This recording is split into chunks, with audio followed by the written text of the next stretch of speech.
I do to be saved. Good morning. I want to say, can we give Frank a love deposit?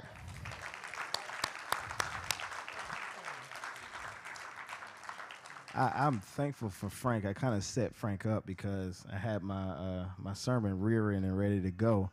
I was going to preach on the Shunammite woman, but I waited till Friday to kind of see how I felt, still having that pain. So I said, hey, let me just take off 1 week and then we'll jump back into it next Sunday. So hopefully next Sunday I'll be back up here and be ready to rock and roll. But can we give a love deposit for all the brothers that fixed food this morning?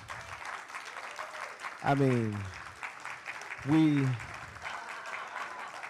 we had Justin and Kelvin on the fish. We had shrimp and gravy and onions and mushrooms.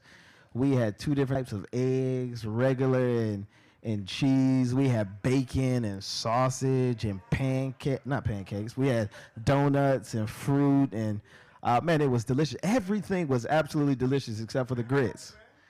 The grits was the only thing that was just, who made the grits?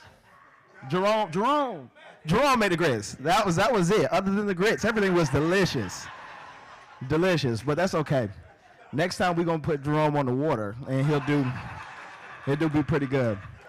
I want to thank my mother for coming out of her 8 children.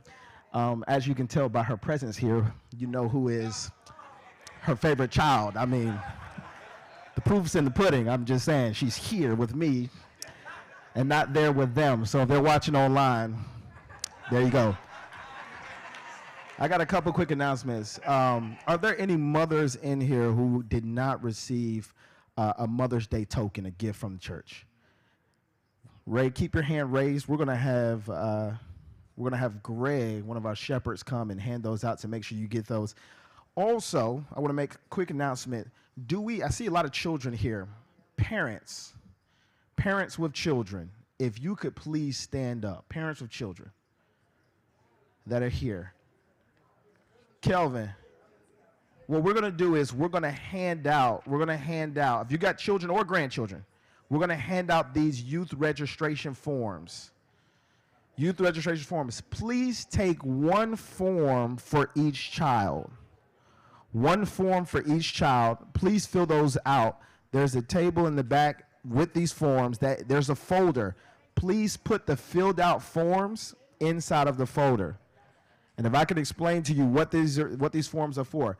We're trying to get as much information as we can on your children, your grandchildren, your nieces, your nephews.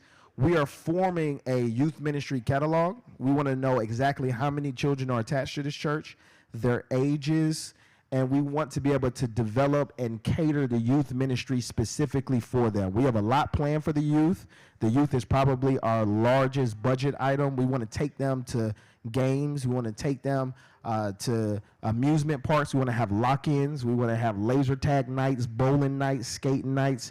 We also want to study with them. We want to have community service. But we're trying to develop a community of children that know Jesus, that love God, and are able to exist in an increasingly pluralistic society. I don't know if you can tell, but society just does not have a Christian worldview like the generations of the past. And so this next generation that's coming up will be the first generation that is raised outside of the church, which means that your children, your grandchildren, they're going to be facing issues that we did not have to face, which means that they need to be even more grounded than what we are. So parents, grandparents, anybody, please fill these forms out. It takes you a couple seconds. Fill out 1 form for each child. We will contact you on any time we have something going on, particularly for your child's age group. Thank you so much for that. Secondly, if you remember the last 2 weeks, we have announced that we are finishing the kitchen downstairs. We have to install a fire suppression system, the big giant vent hood. So in case we don't have to fry the fish outside next time, we can just drop the fish right there in the